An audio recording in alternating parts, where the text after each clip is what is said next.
तो चलिए आज एक बहुत ही दिलचस्प कहानी को समझते हैं जो हमें रणनीति, बदलाव और कामयाबी के बारे में एक बड़ा जरूरी सबक सिखाती है। ये कहानी है एक मकड़ी और एक मक्खी की।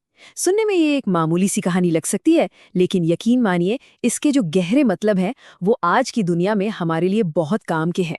तो आइए इस कहानी की परतों को एक-एक करके खोलते हैं। हमारी कहानी की शुरुआत होती है एक बहुत पुराने घने बरगद के पेड़ से।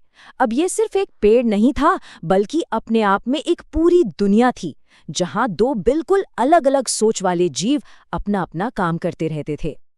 तो मिलिए हमारे दो किरदारों से, एक मकड़ी और एक मक्खी। जैसा कि हम आगे देखेंगे, ये सिर्फ दो जीव नहीं हैं, बल्कि जीने के दो बिल्कुल अलग-अलग तरीकों को दिखाते हैं, जो एक ही पेड़ पर एक साथ रह रहे थे। तो आखिर ये काम कैसे करते थे? देखिए, मकड़ी जो थी वो बड़ी मेहनती और एक प्लान के साथ चलने वाली थी। वो घंटों लगाकर एक बहुत ही पेचीदा और मजबूत जाल बुनती थी, और बस वही उसकी दुनिया का सेंटर था। दूसरी तरफ थी मक्खी, जो हमेशा हरकत में रहती थी, कभी यहाँ कभी वहाँ, लगातार नई जगहों को खोजती, नए फूलों का रस चखती। मतलब एक की दुनिया ठहरी हुई थी तो दूसरे की दुनिया हमेशा बदलती रहती थी। और बस यहीं से इन दोनों की सोच का टकराव शुरू होता है। एक दिन मक्खी मकड़ी के पास जाती है और एक ऐसी बातचीत शुरू करती है जो इस कहानी का, आप कह सकते हैं कि दिल है। ये बातचीत रणनीति और गतिशीलता के बीच की एक पुरानी बहस को हमारे सामने रखती है। मक्खी बड़ी हैरानी से मकड़ी से पूछती है, अरे तुम अपना सारा टाइम और एनर्जी बस ये एक जाल बनाने में क्यों लगा देती हो? जरा बाहर तो देखो, कितनी बड़ी और सुंदर दुनिया है। मक्खी के लिए मकड़ी का एक ही जगह पर इतना वक्त लगाना समझ से बाहर था। वो असल में ये सवाल कर रही थी कि भाई एक ही रणनीति से बंधे रहने का क्या फायदा है।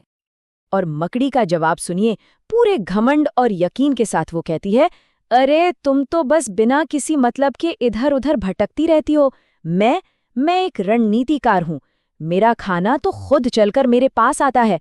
मकड़ी को अपने बनाए हुए पक्के सिस्टम पर पूरा भरोसा था, और वो इसे मक्खी की दिशाहीन जिंदगी से कहीं बेहतर मानती थी। तो इस कहानी में इन शब्दों का मतलब क्या है?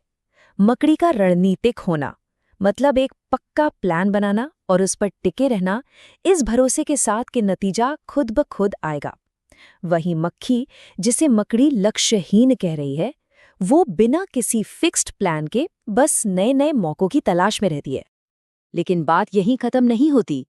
मक्खी मकड़ी के इस पक्के यकीन को एक बहुत जरूरी चेतावनी देती है, एक ऐसा खतरा जिसे मकड़ी अपने घमंड में देख ही नहीं पाती।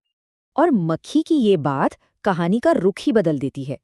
वो कहती है, सोचो, अगर हवा की दिशा ही बदल गई तो तुम तो अपनी ही बनाई हुई दुनिया में कैद होकर रह जाओगी। ये एक बहुत गहरी चेतावनी थी।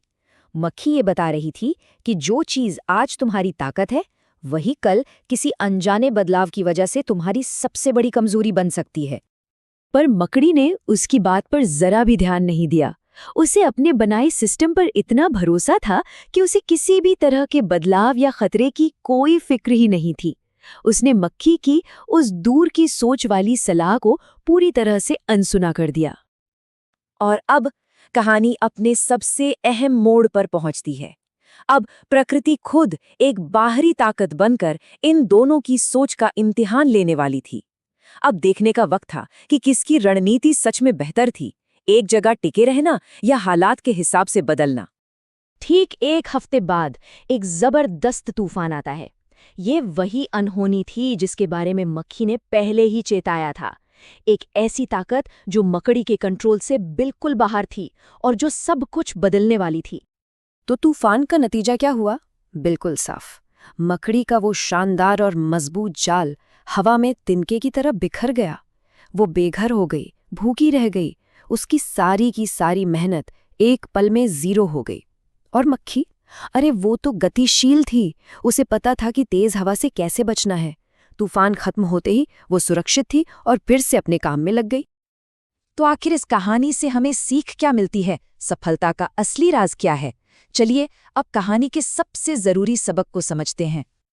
मक्खी मकड़ी को एक बहुत बड़ी बात समझाती है। वो कहती है, सफलता एक मजबूत जाल बुनने में नहीं, बल्कि सही वक्त पर सही दिशा में उड़ने में है। इसका मतलब साफ है, सिर्फ एक मजबूत प्लान बना लेना काफी नहीं है। असली कामयाबी तो बदलते हालात के हिसाब से खुद को ढालने की काबिलियत में है। तो ये कहानी हमें सिखाती है कि आज की इस तेजी से बदलती दुनिया में कामयाब होने के लिए 3 चीजें बहुत जरूरी हैं। पहली, लचीलापन, यानी नए हालात में ढल जाना। दूसरी, लगातार सीखते रहना ताकि नए मौकों को पहचान सकें। और तीसरी, गतिशीलता, यानी सही समय पर एक्शन लेने की हिम्मत। और आखिर में एक सवाल जो हम सबको सोचना चाहिए, हमारी अपनी रणनीति, चाहे वो काम में हो या जिंदगी में, वो मकड़ी जैसी ज्यादा है या मक्खी जैसी? क्या हम एक मजबूत प्लान पर ही टिके रहते हैं या फिर बदलते वक्त के साथ खुद को बदलने की ताकत रखते हैं? खैर, इस कहानी का जवाब तो बिल्कुल साफ है।